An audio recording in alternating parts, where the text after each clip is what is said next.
opportunity. And I am recording on this computer. Nice. All right. Cool. And quick rundown of our format. Larry introduces the show, gives a title, or does the bit with the confused thing, gives the title. We go to Dread for a daily invocation. He'll have a limerick ready to go. How's everybody doing? Round table, and then start nailing into the topic. George, you'll lead that, particularly with your story. And we feedback one by one. Raise your hand if you want to, or just give me a note if you want to direct the conversation to you. I'll direct it to you. We do that to the half of the show. We come back, news, listener feedback, and then we finish up on anything else that we were talking about. Then we close out the show and give everyone time to plug things that they have interest in, including Dale's statue of the week. Yeah, that could be part of the format as well. All right, everyone good? Good. Cool. All right, Larry, I'm going to give you a 3 count. 3, 2, 1. Hello and welcome to Digital Free Thought Radio Hour on WOZO Radio 103.9 LPFM right here in Knoxville, Tennessee. Today is Sunday, August 23rd at 11 a.m. And I'm Larry Rhodes, Doubter 5. And as usual, we have our co-host on the line, Wombat. Hello, how are you?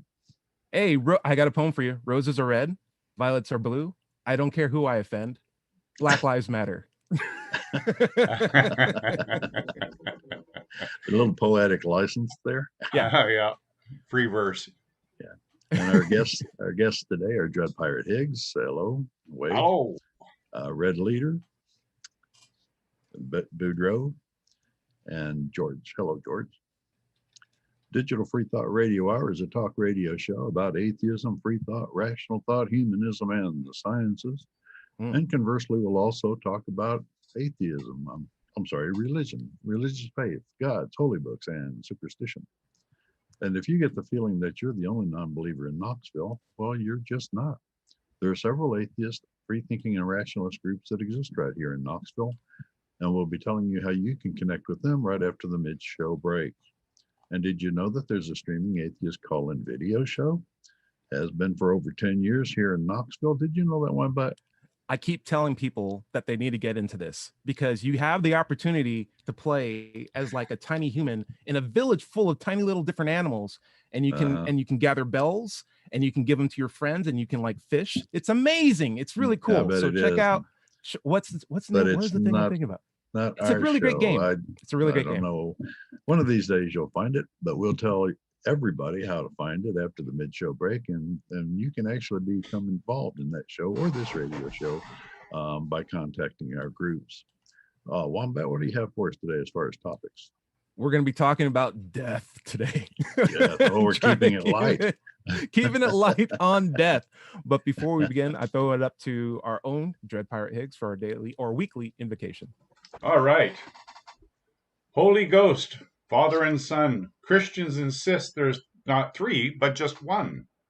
And the 1 is still tripled if your soul is not crippled, but I think they're just having us on.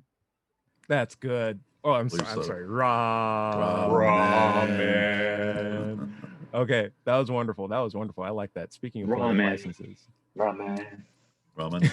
Thank you, guys. So how's everyone doing? Dread Pirate, like I said, I love that shirt. Love the color combination that's going on this morning. How are you feeling? Yes, doing great.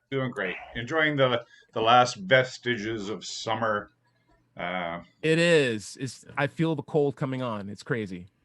Yeah. Well, I like it now that the weather's going to moderate a bit. I can get back on my bike. I don't like riding in 90-degree weather, but I really look forward to the fall for motorcycle riding. Oh, I thought you meant pedal bike riding. I was about to say, I didn't know you were a biker, Larry. I'm a biker, the other kind. Very cool. Eric, it's been a while since I've seen you. How you been? And I've been well. I've been missing it. The timing has not worked out lately, but I'm glad to be back. Welcome How's back. your music life gone? The full band, any new songs, new inspirations? Nothing? What's going on? We have not been playing at all. I've been trying to do my own projects a little bit. I got everything set up to record. Nice. I just need something to do. So maybe we'll collaborate. Okay, cool. Nice. Absolutely. Yeah. Let's figure something out. I'm working on stuff always. Dale, I can see a big chocolate dime behind you. What's going on there? I don't think it's chocolate.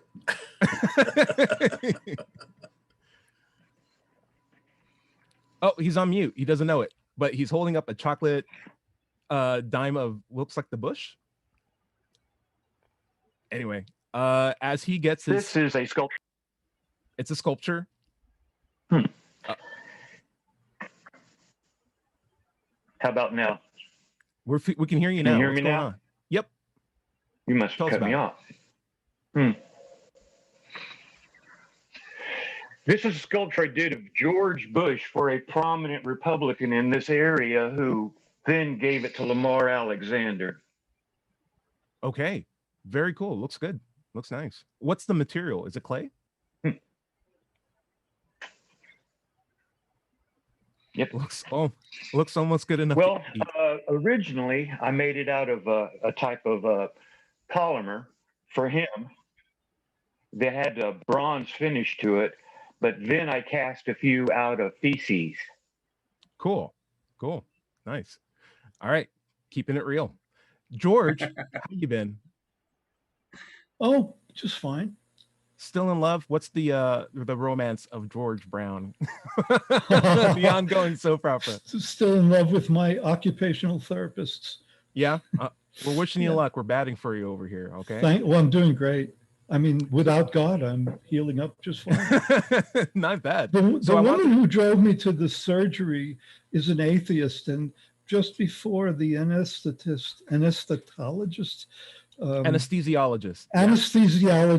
It's a big word. Announced his name. She said, "I'll pray for you." She's an atheist. Nice. And her prayers have manifested in my shoulder. Cool. George, you wanted to start the topic on death for a while, and you've been really great and patient. Would you mind leading us on this conversation? Well, I have just a little story. This is my lightweight story, but it's about his little story. Yeah, it's about my son. When he turned 6 years old, he went on a hot dog binge, and he would eat almost nothing else. Every day, every meal, it was hot dogs. Now, he had an infatuation with pigs since he was very little, and he loved stories about pigs. And I think there's a name for this when we give a human persona to an animal. Anthropomorphization. Yeah. And one day it sort of dawned on him. He asked me the question, for me to eat pork, does the pig have to be killed? And I said, yes. And the emotions just flashed across his face. If you're kind. Yeah. Right? And, it's like he had to deal with the paradox of loving to eat his hot dogs and knowing that pork went into them and that the pig had to be killed for him to enjoy his hot dogs and that he loved pigs. That's my story for today, my lightweight story. It sounds like I think death is more common and around the corner than we tend to let ourselves consider or be open to. Well, I've been thinking as an organic atheist myself, being raised with it, I had to come to terms with the concept of death as a finality pretty early in my life, the realization of it. But I did not have the indoctrination that people have of believing that in death would be a relief from the suffering of life into the hereafter forever at the right hand of God or Jesus or whoever you want. And that's what got me interested in having this discussion is where do we all come into death from? Yeah. How about we set it up with Larry first? Larry, how do you feel about death? And where's your position on it? Oh, volume out. Carry on. There you go. What he was saying about death without suffering, I think that should be a basic human right, the right to be able to terminate your own life if your suffering becomes so great that you can't deal with it. There are some chronic diseases that are very, very painful. In my particular case, I had an aunt back in the day when, back in the 60s, I guess, she came down with lung cancer, and it took her 7 years to die. 7 years of laying in a bed, Wow. not being able to get out of the bed, Yeah. dealing with bed sores, etc. And there was no such thing as euthanasia at that point. And today it's still not legal in most of the countries, most of the advanced countries. And we need to have legislation that would allow us to take care of that, to do that. I want that option if I ever get into that condition. The other thing I'd say about death is that I think it's the end. I mean, there's no reason to believe that any part of me will transcend the end of the death of my mind, of my brain. There's no reason to believe it. There's never been an example of a soul in history. 13 seasons of the Ghost Hunters. Oh no! Hasn't Don't get produced a Larry on single Souls. one. Don't get Larry on Souls. Someone Yes, jump you've in, done change it. the topic. Yeah. But I'll just let it go there. I know we have a time constraint, but I did want to get that out. Eric, I want to know how you feel, because I know we have talked about this before, and like the finality of life, and does death give it value? How do you feel? I think we have a new topic coming up from this conversation: the concept of dying versus death. And like, do you feel like one's worse, and should we care more about one than the other? What's your opinion? Yeah, I'm with Larry on the suffering bit. It seems like the best thing to do, and I think it's the utilitarian point of view, is to maximize happiness, right? And if you're dying and you're in pain, is that? I mean, I think in a is it would you say deontological point of view, like death, is a binary yes or no thing, and it's a bad thing, so we want to prevent it at all costs, right? Even if you're suffering, and I, Peter Singer famously was, favor of euthanasia if someone was, babies were born and only going to live for 3 months in horrible agony. But if you look at it from a binary point of view, it's like, no, death. You can't kill anyone. You can't do it. It's bad. I'm just gonna, before we head over to Dread, I want to see, like, is there a more sympathetic approach that you have? Because like, it's easy to look at death from 10 miles away, or maybe even like 60 years away, right? And say like, it's a binary thing. But when it impacts you, or like people that you love, doesn't it become much more of a empathetic personal thing? And like, how is your personal relationship with it? Yeah, I guess that's what I was gonna lead with my conversation on death. Is it's strange, and I think it's helped me kind of stay with atheism at such a young age. I didn't have much death in my family growing up. I've been to very few funerals, and I definitely count myself lucky for that, but it's also coincidental, right? So, had I been, showered with, deaths in the family and immediate family and really close relatives and friends, I think, that can shake someone.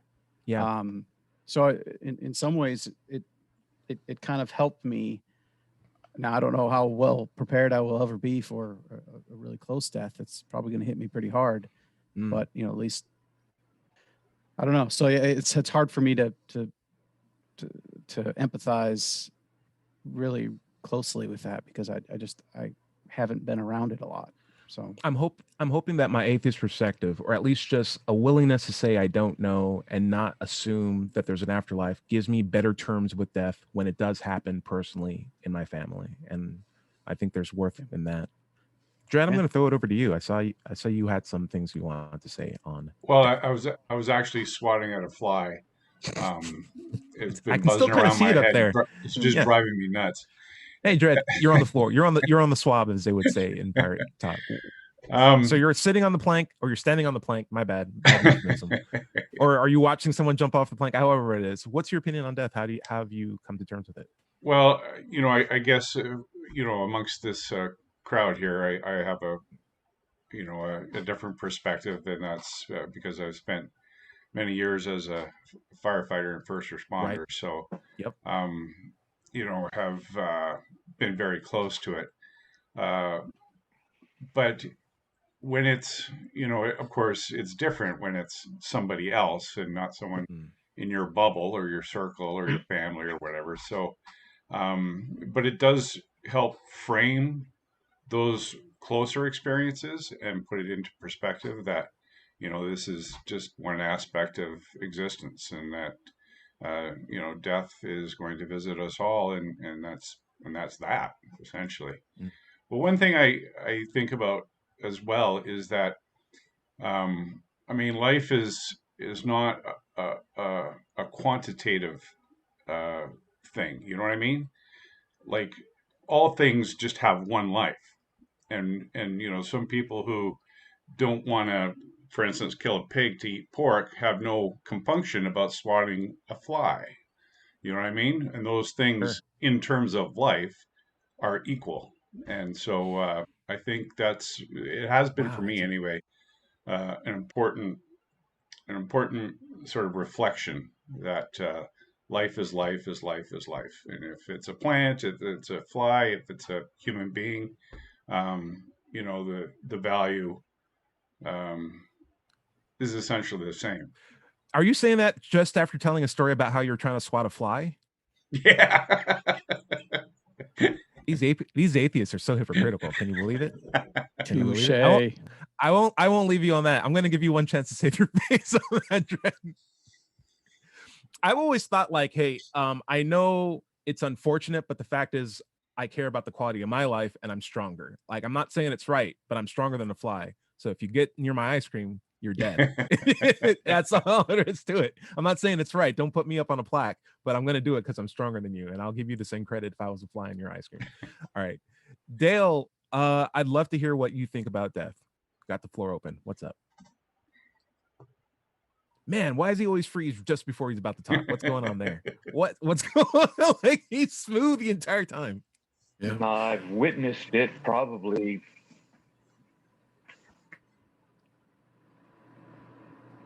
Yeah, we are struggling to connect a stable connection with Dale. Dale, how about this? Why don't you just reset your camera and audio, and you can come back critical in care when you and have a emergency chance. rooms and 3 different hospitals, and I probably have seen like. We'll just give him a second chance. May have to do with his bandwidth. His video's okay until he starts talking, then he needs more bandwidth, and it crashes. I don't know how. Someone explained to me how internet works. I thought they all, like, it's just zeros and ones. Like, silence is zeros and ones too, isn't it? Like, am I wrong? Well, it may depend on his service provider as well. I mean, his phone service provider, how much bandwidth they give him, Sure. and just how far away the cell tower is. I'll throw in my 2 cents on death. I've been thinking about it since, I've had a loss in my family. My father died when I was young, and there was always the condition of, how do I do? I don't know if I want to go into it too much. I don't know if this is the show that I have the time to, like, really go into it, but I would say, like, death does happen. It sucks when it does happen, especially when it's to you. And it sucks when it's something that you're constantly thinking about, because there is the impression that, based on the color of your skin, someone's lives can be more meaningful or more valuable than others. And in a particular state like this, if you are listening to this and you feel like, you have a lot to contribute with conversations, you feel like you want to understand people, but people don't want to understand you, we are here as a voice of support. You enrich this world. You matter. And if you ever need help in, like, learning how to communicate with people, Dred has a great YouTube channel. I have a great YouTube channel where we go out and we try to talk to people, and we try to go out and build understanding with other people. And Eric also has a really great community in Knoxville that reached out to, I'm sorry, not Knoxville, Kentucky, that reached out to me and introduced me to a wealth of great people who are willing to sit down and talk with people about subjects and try to understand from them, not just preach, but understand in a group. And that's worthwhile. And I recommend that if you don't have that kind of community, start one. Not to steal the words, because it's worthwhile to have that. There's one thing I said, if you die, it sucks for you. I have to differ. If you're dead, it doesn't bother you. Right. I mean, it's not good while you're dying, but there's a meme going around the internet. It says it doesn't bother you when you're dead. You have no sensory perception of it. It just bothers the people that knew you and know you. And same when you're dumb. It doesn't bother you, but it bothers the people around you. Oh, with the memes, with the memes. With You the always at me. memes. Dread Pirate, what do you got to say? What's up? So one of our regular viewers, Min, has asked this question. He says, Sure. Mind Pirate, would you do SE on a religious terminally ill person when he says that his dream about paradise gives him peace about death? What is this a question to the group?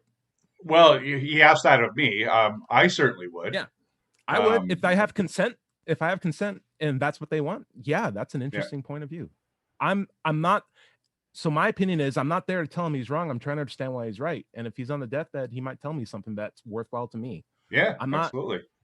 Yeah, like SE is not an argument or debate where you have an opinion where you're trying to tell someone they're wrong. It's trying to understand from someone, and you're working together to figure out if they just use a reliable way to get there. That's it. And, Eric, and it's what's up? interesting Oh, because another of our viewers here has said, of course not. What fool would do that? So there you go. Yeah, I would say to those people, hey, there's options where you can have meaningful conversations with people. Absolutely. If you have their consent. And I think if you got consent and everyone's having a genuine, nice conversation about understanding, no topics off the table. Eric, what's up?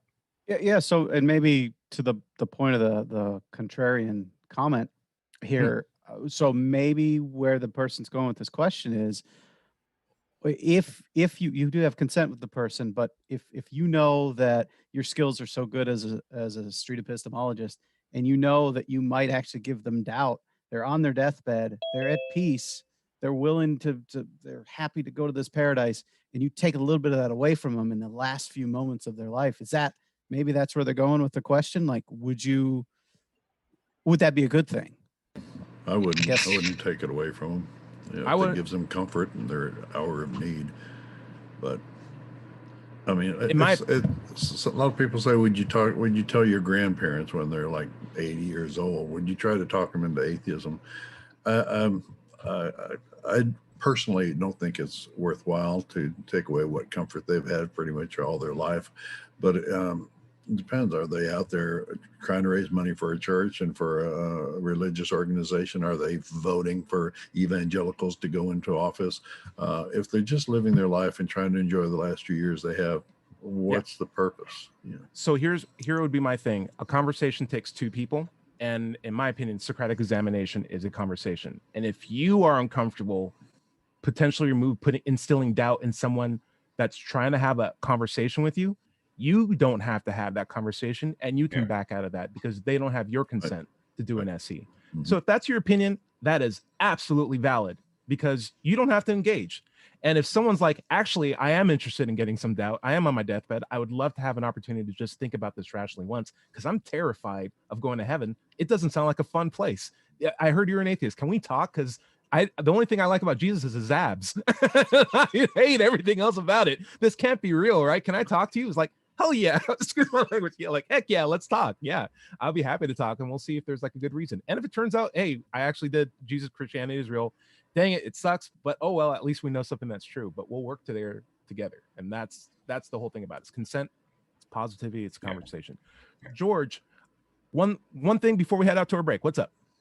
I just wanted to mention that if it was me, I think that it's important for me to have understanding and compassion for this dying person.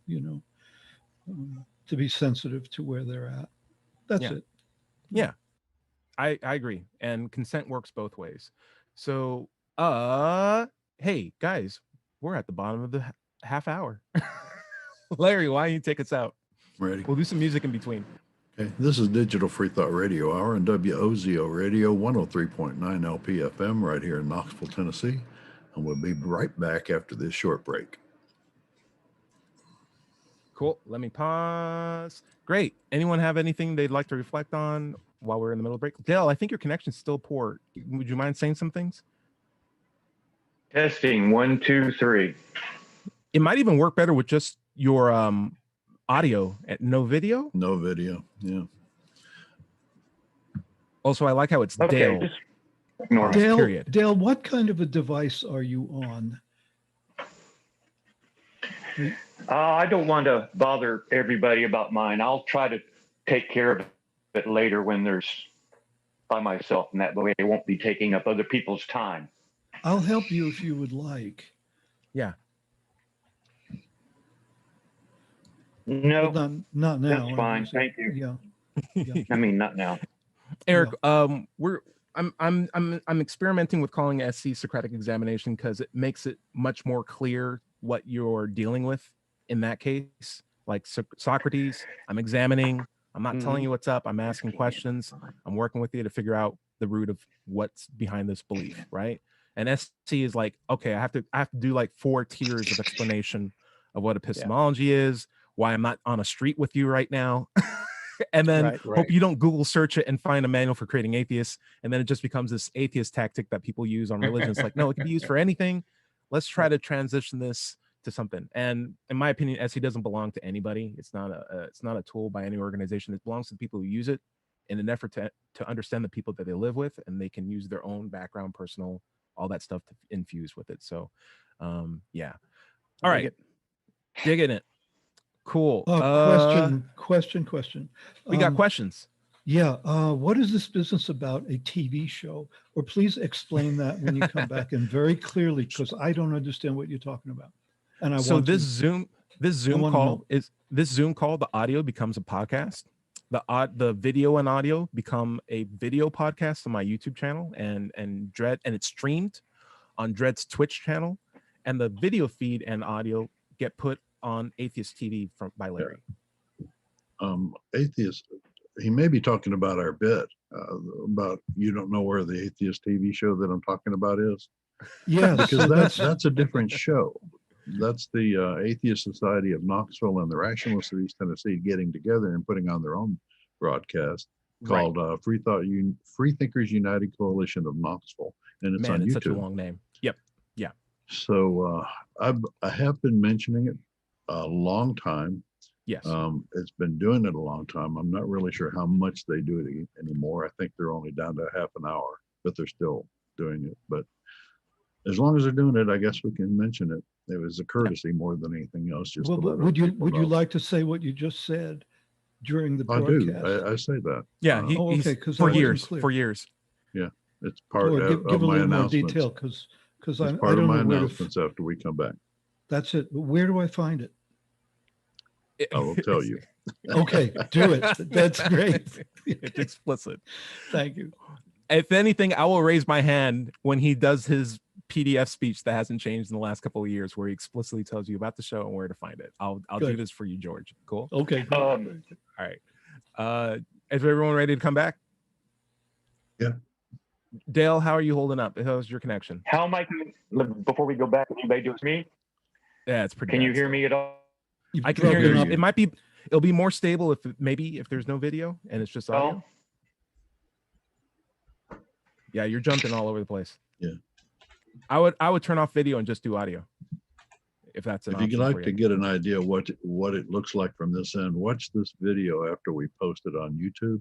Yeah. And you can see the kind of effect you're having. Cool. All right, guys, we're getting ready.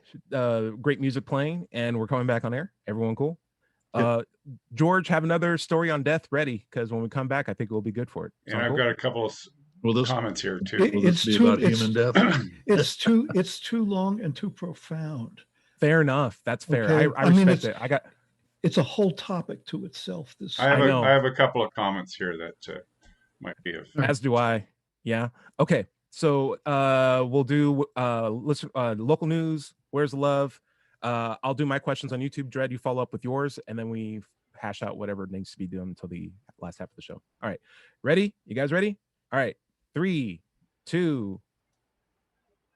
Hello, and welcome back to the second half of the Digital Free Thought Radio Hour on WOZO Radio 103.9 LPFM here in Knoxville, Tennessee. Today is Sunday, August 23rd, 2020. Let's talk about the free thought groups that you can join right here in Knoxville. First, there's the Atheist Society of Knoxville, founded in 2002. We're in our 18th year. We have over 1,000 members, and you can find us online by searching for Knoxville Atheist or go to knoxvilleatheist.org. You can go to meetup.com and find us there. If you really want to join us, join the meetup, then join the group there. Another large free thinking group here in Knoxville are the Rationalists of East Tennessee. They've been around for more than 20 years. Just go to rationalist.org and click on upcoming events. Earlier in the show, we said we talked about Knoxville Atheists Call-In TV show broadcasting here in Knoxville. Well, it's called the Free Thinkers United Coalition of Knoxville online, and you can find their videos on YouTube. They stream every Wednesday night, I believe it is, and maybe Monday now. You'd have to go and look for it. Go to YouTube and search for 4 words, Free Thinkers United Coalition of Knoxville. And for their earlier TV shows, you could search for Free Thought Forum Knoxville. Their archives of their show should be on there. We had it on the air for 10 years. If you're interested in getting involved in the TV or this radio show, come to an Ask Meetup or join us online on our Facebook pages, Atheist Society of Knoxville or the Rationalists of East Tennessee. You could be our next co-host or guest. Yep. With us on the show, we have co-host Wombat. Hello, Wombat. Hey. We also have Boudreaux, Red Pirate Hicks, George and Dale. What are we talking about now? Death? We got the light subject. Well, I thought we were talking about our favorite scenes from Christopher Nolan's best trilogy, the Batman trilogy. And my favorite scene is when Batman goes into the interrogation room with Joker there, and he's like, "Where is the love? Where is the love? The love, the love, the love. Where's the love?" Right. Viewer feedback. Viewer feedback. Yes, viewer feedback. So we're going to be responding to comments that are listed on our last YouTube comment feed. Also, we have a Reddit group, Street Epistemology, or r/Street Epistemology. We have other links that you can leave feedback on at the end of the show. Feel free to check them out. John Coert, quick comment. He just wants to say this was a fantastic talk. He's talking about our last topic, which was science versus religion. What changes the most? Also, Nathan Matthews says, and I'm reading this without making sure there's no cursing, so please be good. Please leave kind comments. But it says, Nathan Matthews says, for any intelligent life in the universe that has curiosity such as we do, should we expect to see religion as much as science? The desire for answers leads to methods of discovering science, but does this imperfect development always lead to creating religions? If so, maybe in an odd way, we shouldn't be ashamed of discussing our religious history of intelligent life. We are imperfect. Aliens are imperfect. It wouldn't be that crazy of a thing to bring up in a conversation. And I was like, thank you very much for that feedback, Nathan. So like maybe there is some common ground there. If we were to bring up religion with aliens, they might be like, yeah, we had that too. Or like, yeah, we have this too. It's kind of cool. All right. Dread Pirate, you had some comments that you'd like to go over. Yeah. So Min made a couple of comments, and he says, based on my understanding of the Kubler-Ross model, religion usually helps people make peace with death more productively, something that secular sources tend to lack. And then says, what is your suggestion? False hope is a temporary cure and may even lead to bigger problems in the future. It's always good to question things. One thing I'd like to say about that is religion doesn't have a lock on hope. You can hope for whatever you want. Nobody knows what the afterlife, if there is one, is going to be like. Yeah. But be aware that hope can be used as a hook to lead you around by the nose. Yes. Yeah. Be aware of that. Even to the point where you're willing to lie to someone on their deathbed. Like that's how deep it goes. Mm-hmm. And so another viewer says, the only time I died, I didn't have time to feel or think anything. I came back, but if I hadn't, I wouldn't know anything about it. Yeah. It's the interesting thing. Like the hardest part about death is dying. I think a lot of people tend to overlook that. Hey, Dread, Boudreaux, I'm going to throw this out at you. There are a lot of songs about, and I'm only throwing this out specifically to you, you'll see why.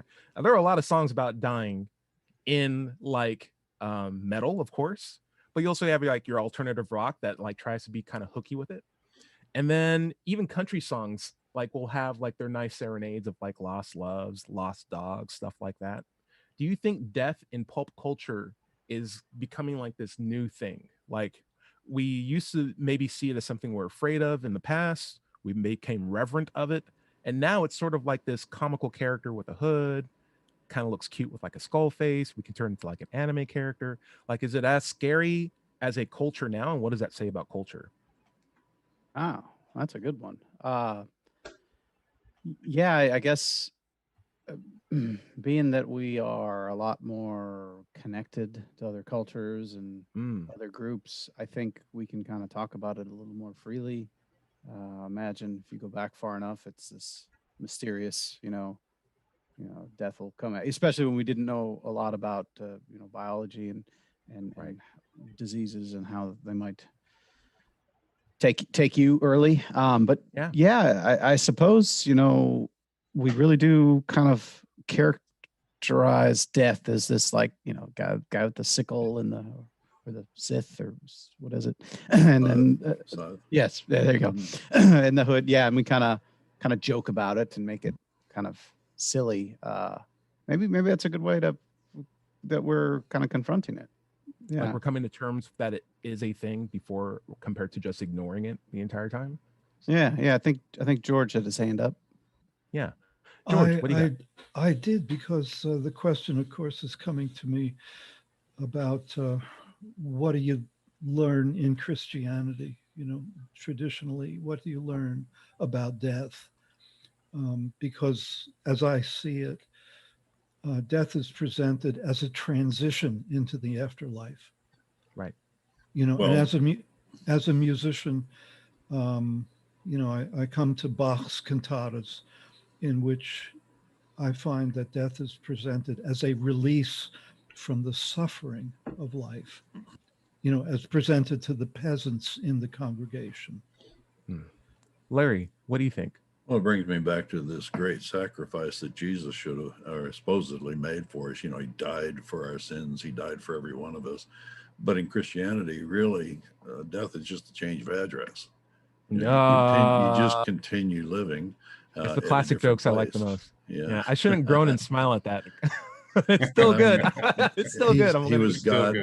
Yeah. He was God. Then he was person. Then he was God. Where's the sacrifice? I mean, Right. Did he just spend a bad weekend for you? That's basically it. Jesus' Bad Weekend, coming to you in theaters when COVID is gone, rated PG-13, right? Dret, we're going to throw this out at you. What do you think how do you think we've evolved as a culture with as far as accepting death? And has the prevalence of it in like media, like music and art, and like as caricatures, is that an indication that we're coming to better terms with it, or is it like we're obfuscating the matter? So just, can you rephrase that just a little Sure. shorter? How do you My think... dog was walking around, so you got a loud walking dog. Yes, of course. How do you think we've evolved with the concept of death over time? Like, say, 100 years ago to now. Like, have we improved our relationship with death? I certainly think so. Now that we I think even the medical establishment is starting to come around to some degree in the idea of assisted dying.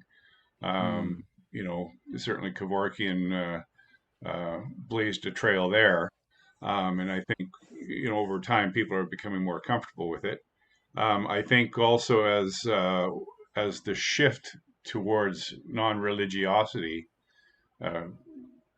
grows and gains some momentum, people are less inclined to have this delusion about afterlife and reflect on the reality of existence. I also think it was interesting you brought up Kevorkian, because he was citing a lot of his work, Hippocrates, or the guy who we based the Hippocratic Oath off of, which is like, it's not about putting a guy's organs in a jar or on a table and connecting them and making him live as long as possible. It's about quality of life that we should be really concerned with. And even that was true even back when we had the first doctors. So like what we're trying to do as doctors is improve quality of life, not quantity. And there's dignity in someone saying that they no longer consent to live with no hope in the future. Cute doggies though.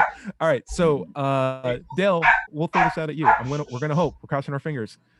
What do you think culture needs to learn more about death if we're at this point? Can you hear me? Yeah. Perfect. Yeah. What do you think What culture do I stands to think? learn? I have no idea. Perhaps you should throw that one to somebody else. I don't understand the enough. question. Fair enough. Boudreaux, what do you think culture has left to learn about death? I think quite a bit. It seems like the more we know, we're still plagued by it in every way, and in terms of losing a loved one, and I mean I don't know, maybe science can kind of kick in at some point, and you can record someone's entire life. And Did someone say science? I have things I want to say. Though yeah, there are a lot of PhDs on this call, so like respect to you too, Eric. Yeah. but yeah, maybe at some point we could never lose anyone, because you could basically revisit any part of their life at any time. Maybe I don't know. I wouldn't want that. I don't want that. I'm thinking science fiction. I'm thinking okay ahead to where we actually deal with death in a different way. It's like I would like, at least culturally, for us to listen to scientists more with the concept of death. I think particularly with this COVID situation, that if we listen to scientists first and predominantly only, really, we would have saved a lot of lives, and that we can still be in that position where we can save a lot of lives. And the anti-intellectualism that is pushed not only by the current administration that we have, but also by just the tenure of, well, I'm smart, you can't be smarter than me. Therefore, and I'm a patriot. Therefore, I don't have to wear this mask. Therefore, I don't have to wash my hands, and I can cough right in front of your face. It's not a big deal. Let's hang out with each other. I forgot who raised their hand first. George, why don't we go to you, Larry afterwards, and then Dred. I forgot what I was going to say. Fair enough. Larry, what do you got? Well, really, I was going to offer, Dale shut off his video. I hope he's still there. We asked him a question about death. He didn't have anything he really wanted to say about that particular question, but I was just going to open the field with him. Do you have any thoughts on death you'd like to share with us? Me? Yeah. Well, if you want to experience death, usually the closest thing that I can think of would be to go under general anesthesia, where you have no sense of the passing of time or sense of self or anything like that. You go under, and then as far as you're concerned, a second later, you wake up. You have no idea of the passage of time. It's about as close as I can think of as coming to a void. Many of us have done that. Being in a void. As we just take a nap instead. It seems safer. Go ahead, Dale. No, you have a passage of time when you sleep. You really? don't have that sensation when you have general anesthesia. Oh, yeah. Okay. As you dream. George, you dream, you have something like that. George, what do you got? Do you remember? Oh, sorry. Yes. Dale, I want to follow what Dale just said. Having recently been under anesthesia, I received a text message from the anesthesiologist saying, "What was your experience? Would you care to post this on a social medium?" And I replied, "Hey, man, I was unconscious. What do you want from me?" Forget about it. Yeah. Dale, you had some lingering points. Sorry. I was going to say that I've worked in emergency rooms and critical care units in several different hospitals. I've probably seen about 200 people die. Most of the time it's when they don't have a chance to say something before they pass away. And then you have the individuals that are in intractable pain, or they know that they're going to die. And one of my instructors, I was asking about this, what should you talk about? How should you address the fact that the personnel knows that they're going to die too eventually? And his suggestion was that you take your clues from the person. If they want to talk about some particular aspect of dying, then be open to them. If they don't want to and they want to ignore it, that's their business. You were talking before about how to address death, and for me, that's worked quite well. Yeah. Works great for me. Good point. I was thinking like science fiction, jumping off of what Boudreaux says and combining with Dale, is like a training camp for people who need to come to terms with death, where they go to a building, get put under, and then wake up with no passage of time.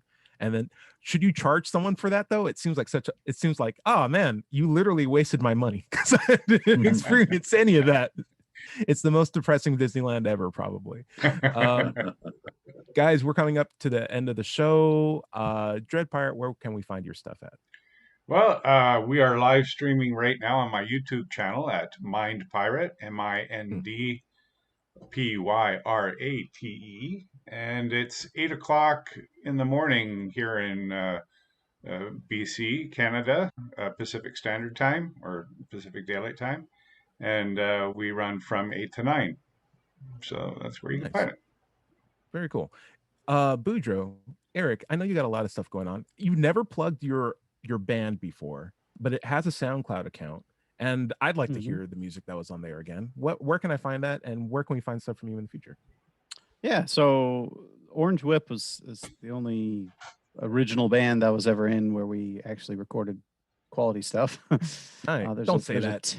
I have a tape. Always be your harshest judge. Yeah. You can always be your harshest judge. Got to But represent we- yourself, man. But we do have a SoundCloud account. Search Orange Whip, one word.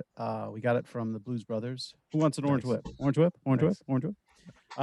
So it was a fun band. We did a lot of original stuff, but then we also covered a lot of different music, including Cream's Disraeli Gears album, which was fun. Nice. So And then Foo Fighters too, right? A bunch of Foo Fighter covers. no, not that band. No. That was the darker time. We don't bring that up.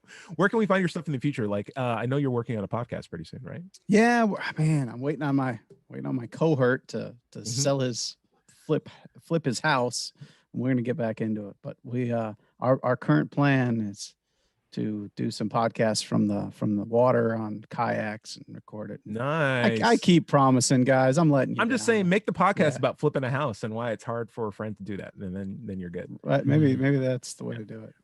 George, it sounded like you wanted to have something to plug. You better have something to Yeah, plug. a little micro story on the way out here about Cool. death that just occurred to me.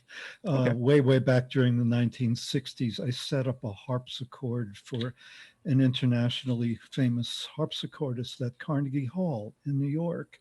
Her name was Sylvia Kind.